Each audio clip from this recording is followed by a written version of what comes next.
Sports Flash TV na may dati. Ito ay lagi kang panalo, bakbakan na sigurado, mga balitang... Inoue, pumayag ng lumaban sa Saudi Arabia at ang kinikita ni Casimero sa bawat laban.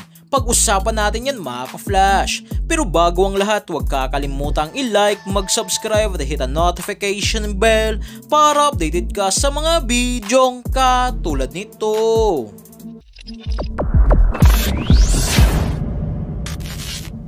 So para nga po mga ka-flash, sa mga hindi pa nakakaalam, ay pumirma na nga po si pound for pound rank number 2 sa buong mundo at kasalukuyang undisputed super bantamweight world champion na Naoya the Monster Inoue ng mahigit kumulang 20 million US dollar, 1.1 billion o nasa 3 billion yen na kontrata sa ilalim ni Turki Al-Sheikh ng Saudi Arabia nitong linggo lamang.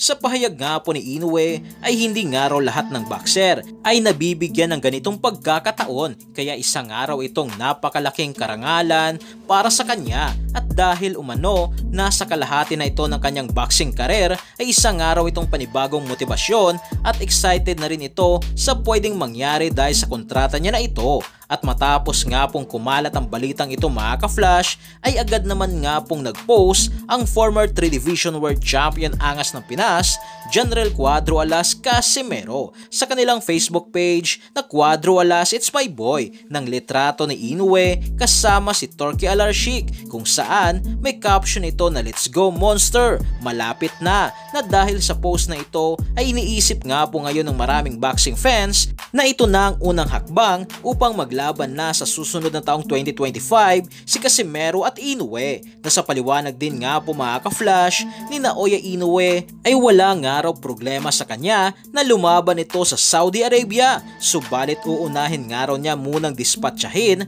ang kanyang makakalaban sa buwan ng December na si rated number 1 sa IBF at WBO na si Sam Goodman at kung mangyaring nga raw na makalaban ito sa Saudi Arabia ay gagawin niya rin ang mga ginagawa nito sa bansang Japan na mabilis lang dinidispatcha ang mga nakakalaban nito na hindi na nito pinapaabot sa desisyon ng mga hurado.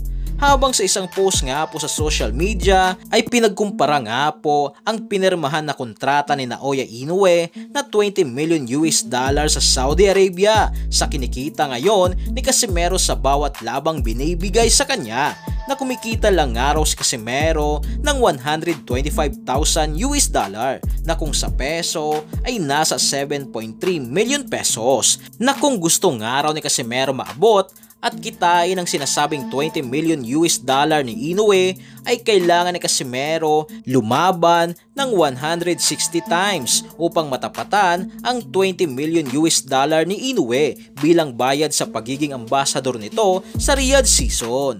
So yan lang para sa ating balitang boxing. Ano bang masasabi nyo tungkol dito?